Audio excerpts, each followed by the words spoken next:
Look at these producers, look at these beat makers that make a beat and think that somehow they were a part of the song creation process. These producers think they deserve songwriting splits, royalties from beats. Nah, come on, beats don't mean anything. Every hit song would still be a hit song without the beat.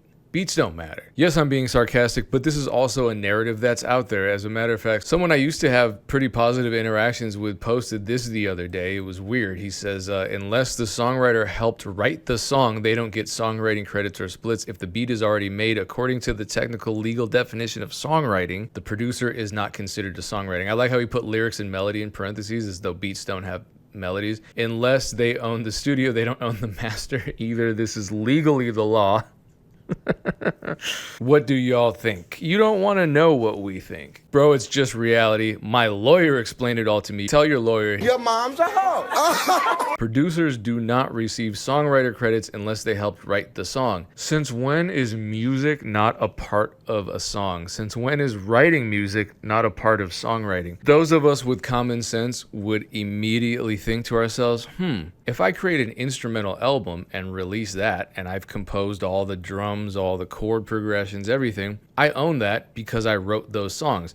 They would also think, what about all of the incredibly famous, highly regarded classical music that was written without lyrics, without any sort of singer vocalist in mind? I mean, a lot of us probably watched the movie Amadeus when we were younger, the biopic about Mozart, and he's clearly writing music. He has a quill and he's furiously notating music, which is writing music. There are no vocals involved in that process. He is a songwriter. So if you compose classical music, if you are Hans Zimmer, you are writing songs. It feels so stupid that I have to explain this, but there unfortunately are a lot of people, and I'm not trying to disrespect anybody except for the people that weaponize this false narrative to somehow disrespect and steal from producers. But yeah, a lot of producers start believing this narrative and they think, I just made the beat. I'm not a songwriter because I don't write lyrics. And that's, again, that goes against common sense because there is so much music out there that is still music. There are so many songs out there that are still songs that don't contain lyrics. So common sense tells us that songwriting is not limited to writing words. Songwriting is holistic. Songwriting includes writing a guitar riff. It includes composing an entire beat because effectively producers are bands. We create a melody, we create drums, we create a bass line, we create a chord progression. We are writing songs. Again, I'm getting a migraine because this is so, why do I have to explain this stuff? I'm just one of the few producers that is actually stupid enough to spend time making this content that often doesn't reach enough people for it to make an impact. Hopefully it's making some sort of impact on some of you, but this is legally the law. The producer is not considered a songwriter. Let me show you something. For those of you who don't know, there's this thing called an ACE title search. It is a shared view of works in the ASCAP and BMI repertories. And what SongView is, what BMI and ASCAP are PROs. And what they do is they catalog who owns songs on the writer's side and on the publisher's side. And so let's just do a little experiment. Let's search for Zaytoven here. Zaytoven is a producer. He does not rap. He does not write lyrics as far as I know. I've never heard his voice on a track. He makes beats. So let's see if he has anything registered to himself. Look at this. Writer. There he is. Look at this. Migos. He's here. He's a writer. Gucci Mane. There he is. He's a writer. Look, we can go to writers. There he is. Saweetie. There he is. Future. There he is. It's almost as though producers who produce the beat and produce the song are songwriters. So I know what you're thinking. Why are you using this tweet as a reference? This is just clickbait. You're just taking one tweet from some guy and you're making an example from him for content. When we get to the top of the music industry, I'm talking about the top tier songwriters, diamond, multi-platinum singles, there is still this attitude at play where they will relegate certain musicians to these lesser positions and therefore try to use that, just as that guy on Twitter was trying to use his narrative to take equity from producers. Now, the way that producers make money, the way any of us make money in the music business is by having equity in songs, by controlling our intellectual property, getting paid the applicable royalties, exploiting our intellectual property, licensing it, selling it. So if some new producer makes a beat for a song that's a hit, and anyone, the songwriter, the label, the management, convince him that because he's a beat maker, he doesn't deserve songwriter splits, guess what? He loses all equity. So that song could end up generating $10 million and that producer's not getting any of that. That's a big problem. This isn't some abstract thing. I saw a clip, I've seen a bunch of clips like this, but this is one clip in particular because there's this huge songwriter that has written hit songs, and I was really disappointed to watch this. So was Erin. I brought it to her attention. And I'm not gonna lie, things got a little heated on the podcast. So here is the part of our podcast where we talk about how people, even at the top of the music business, still have this disdain for beat makers, for producers, for drum programmers, for drummers even. Hell, we did a whole episode where Diane Warren did this to Tank, and he played not only keys, but bass and drums on one of her songs. The link to the new podcast channel is below. You should already know about this because I say this every week. But we appreciate you for tuning in. Comment section, do your thing. This is crazy. This is Ross Golan's podcast. He's a songwriter. He's written massive hits. And he's speaking to John Bellion, I want to say. Let's watch. Question is, should doing drums get publishing? And it goes far beyond that, of course. To people who do drum programming, which is ridiculous because they are not songwriters. Wait, hold on, let's. Ooh, I want to hear more. Why is that ridiculous to you? If they're a songwriter, then I'm a producer. Full stop. If we're sharing everything, then let's share everything. Yeah. Then I also want my production, and I want my equal percentage on production. We're running into a larger issue. We're all spinning our wheels together, getting the mincemeat. We're looking at a pizza pie, then they're taking one piece of the crust off the pie, and our egos are coming into play is because we're literally like, but like I need that little crumb of the pizza pie. I've written enough records and produced enough records to see a lot of sides of a lot of things. Songwriters have been paid dirt, bro. I'm the label now, so I'm seeing the side of the label and the struggles of that. The CEO just might need a smaller house, and motherfuckers can get paid. We now give publishing to people who do drum. I feel like they both had wildly hot takes, and it's like, but there's a lot of nuance because they never either say what they're actually saying. I want to go back and watch this episode because John asked a question without actually saying what he's saying and insinuates something, and then Ross says something that seems wild but very fair to me. I think it's like, if we're gonna do Nashville Splits on the publishing, he's saying publishing, but I feel like he's like, well, just give me something of all of it at this point. I think it's wild to assume that the person programming drums shouldn't get a piece of the publishing. I actually have a problem with that because it's like, same way I have a problem with drummers, especially session musicians back in Motown era, who were making these break beats and doing all these iconic fills that have become essentially a lexicon or a standard for music in certain genres and subgenres, but they never got credited. They got paid for a session, maybe got $50, and their music, these sounds, these things, the composition, the way that they chose to feel and play into something and be immaculate at that. Because the way session musicians used to go, especially when you're working with the greats, it's like, if you don't hit it on the first one, you're out. If you don't surprise me, if you don't challenge me, you're out. Next one's in the hallway, right? So for me, I always had a problem, especially hearing about like people's influence on a song and never being able to get credit for that. So I do believe that producers that people programming drums should get a portion of the publishing, and hot take, master as well. I just think masters points should be given out. Like, I think it's ridiculous when producers are fighting for 2 to 3 points. You know what I'm saying? I think that's ridiculous. And I hate that it comes out of the artist share. Like, I hate that. Cool. Yeah. Label, you have the lion's share, but this dude who produced the beat is fighting. Okay. So that part bothers me, especially because you have to, if the label is included, the recoup comes in. What John goes to ask, he says, we're all fighting over a crumb that comes off the crust. It almost seems like he's challenging Ross to say, like, let's be less selfish. But I want to go back to the fact that it's like, yeah, like the labels or whoever owns a whole pizza shop and y'all are fighting over a morsel, like a piece of the crust off of one slice. It's like, could we look at this more holistically and say, like, could we give a little bit of cheese from this slice and a topping from this slice so less people feel like they got to cannibalize each other and there's these like arguments? And you know, like Ray Daniels recently, I think we covered the clip where he's talking about pop splits or Nashville splits where people where in hip hop, everybody's like, I want my percentage. And in Nashville, everybody's like, it's split equally. In Nashville, people have. Oh, that's what a Nashville split means. Yeah, So yeah, in it's the Nashville, same as pop okay. splits. But I feel like it originated in Nashville. Like I had only ever heard about it in Nashville. And then when I moved there, it's really a thing with every song ever. If you're in the room, you're going to get a portion. And then when he said pop splits, I'm like, I guess pop people do it the same. The thing that I feel like is not shared and is almost creates a misnomer or disrespect to the culture as they try to act like, oh, well, Black people don't want to share.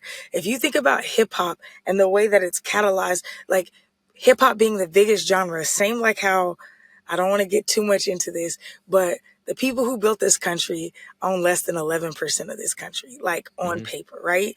But represent the biggest current and past cultural export that represent, you know what I'm saying? I'm not going to say what I'm saying, but you get it. Same with music, hip hop and Afro beats being the largest genres, there's less than I think 12% dispensation back out to those people creating it.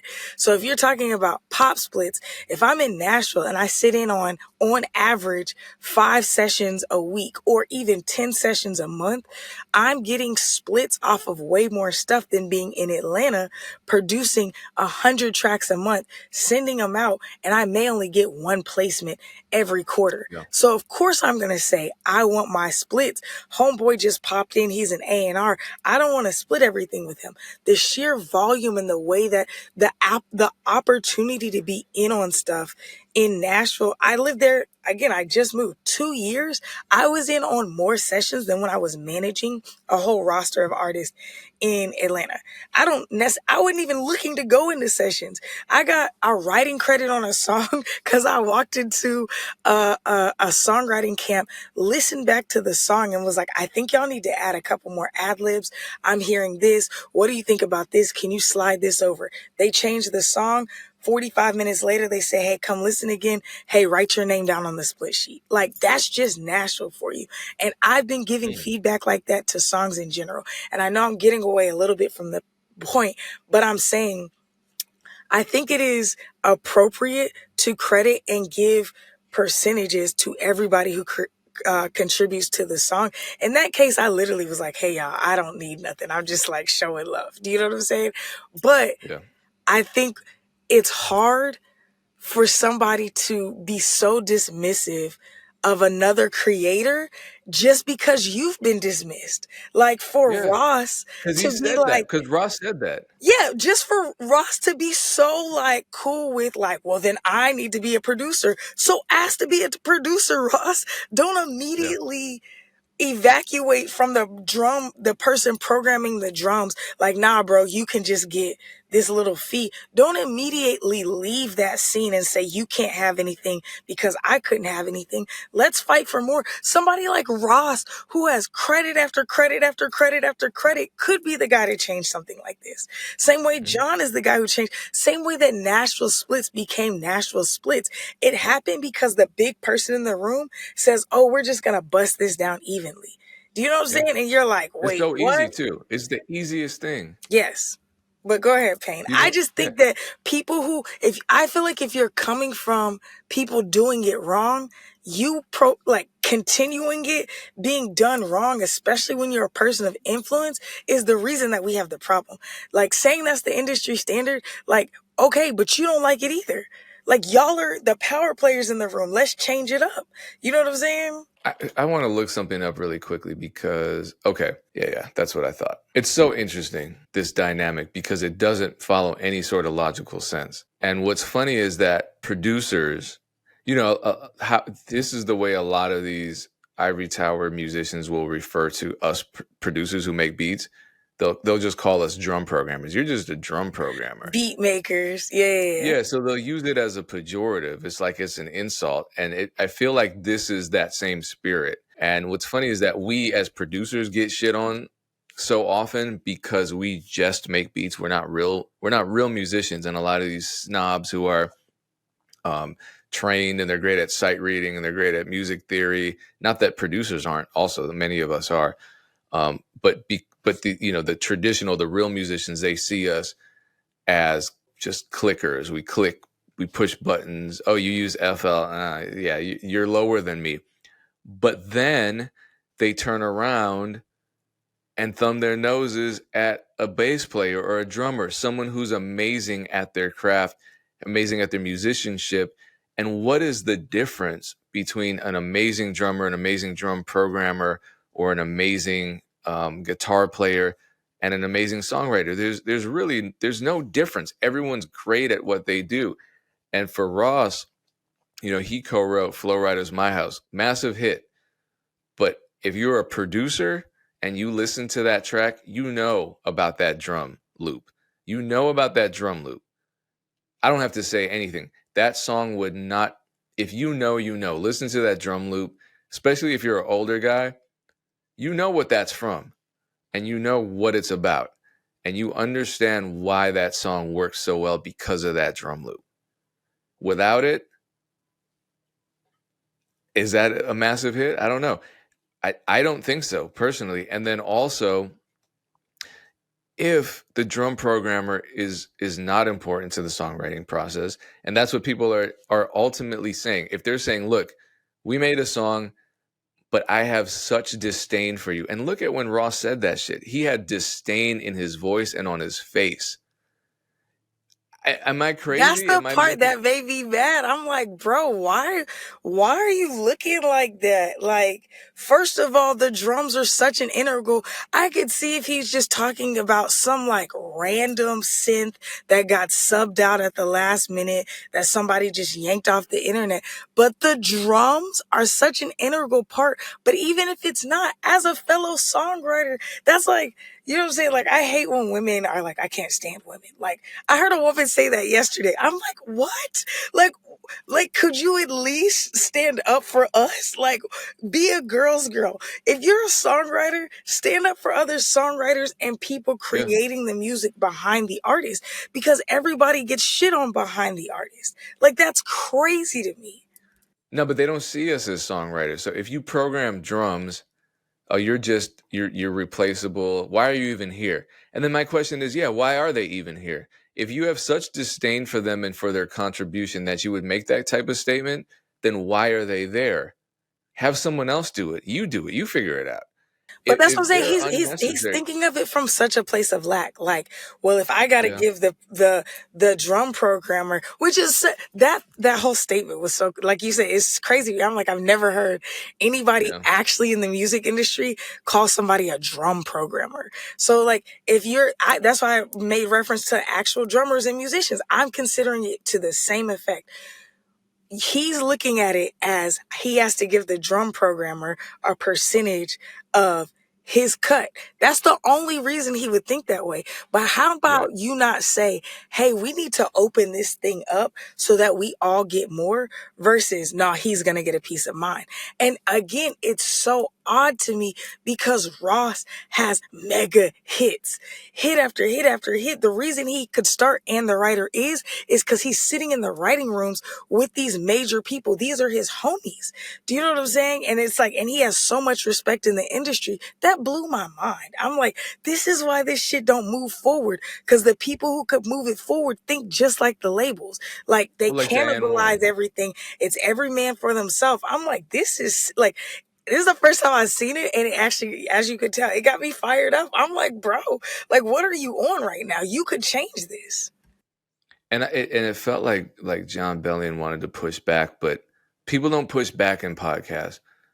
And it's frustrating because we see clips like these all the time where someone makes a pretty wild statement, a very bold statement with some problematic implications, and the guest or the host is just kind of like, oh, wow. That's what I'm saying. I And want to see the rest of it because it looked like he went to push back. But again, John wasn't saying what he was saying. That was the thing. Right. I was like, That's the he has a problem, though. very hot take, and you could see.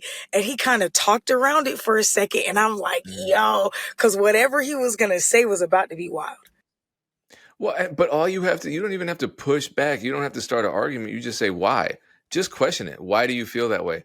Why are okay, so should we eliminate the drum programmer? Do you not see them as valuable contributors to the song?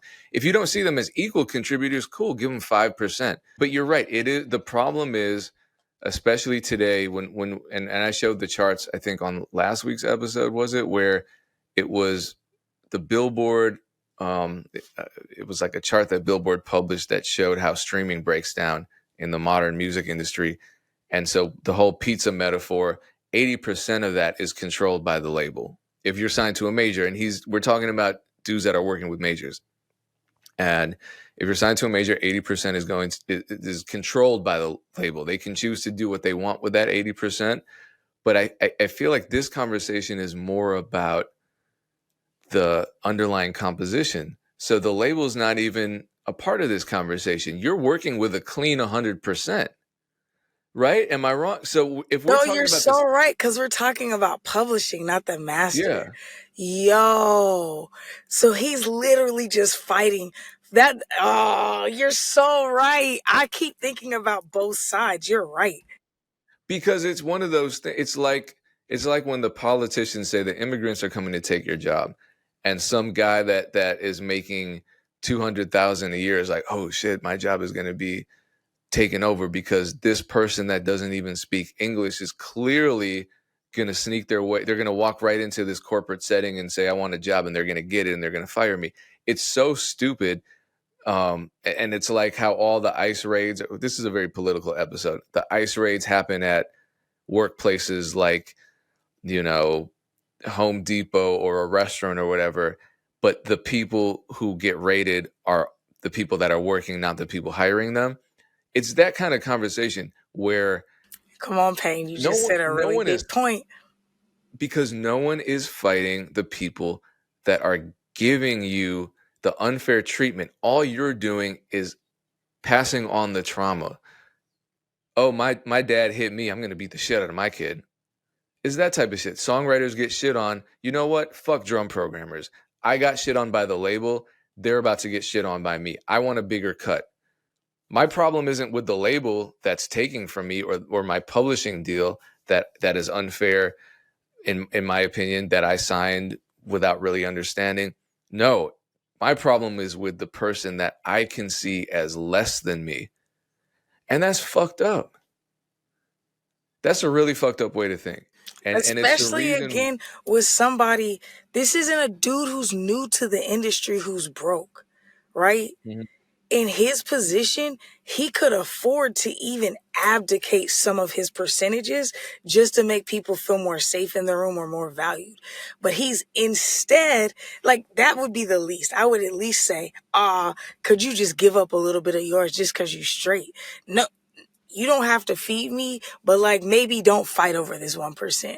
But to then in turn say, I'm going to inflict the same harm to me instead of fighting and saying, hey, labels, if I sit down, or hey, publishing company, if I sit down, this is the minimum type split we're doing. He has that type of leverage. Hey, whoever is doing this room, the minimum that everybody on this track is getting is X, Y, and Z if I come into the room. Do you know what I'm saying? Yeah. Same way Timberland can go and do whatever he wants with this new AI thing, because whatever percentage he has with these people. Same way John Bellion can walk away from his label situation, and then when he comes back and is writing these massive hits, he's like, this is how it flows, this is how it goes, this is what I'm going to do, because he has that leverage. So I just feel like when people... like that's like the same like reverse capitalism shit. Like people were like, fight the power, fight the man. It's like in the same position. If you were given the same position, you'd inflict the same harm to people who don't look like you. That's why I'm not with this reverse. People who do look like you, and it's fucked up. Yeah, so just it's because like it happened I to you. don't get bro's energy. I don't get the type Uh-huh. of vitriol he seems to have. Cause for somebody in his position who's not fighting for his next meal, to have that type of response to somebody, to even refer to them, it feels so derogatory. A drum programmer, bro, like Well, Russ, okay, I almost don't even want to listen to no more episodes because that felt like extremely derogatory to me. And I don't know if everybody's gonna understand, but that shit frustrated me. I felt like it was extremely disrespectful. but he may actually be referring to. I don't know how his sessions work, but in the pop world at his level, they might bring someone in just for the drums because I it's still so. consider you a producer. Oh yeah, no, I mean everyone's a musician. Everyone's a musician, whether you program drums or play. But here's the thing about that: they go on to talk about how melody is what's so important, and or at least in the comments, everything is melody, melody, melody. That's what's important.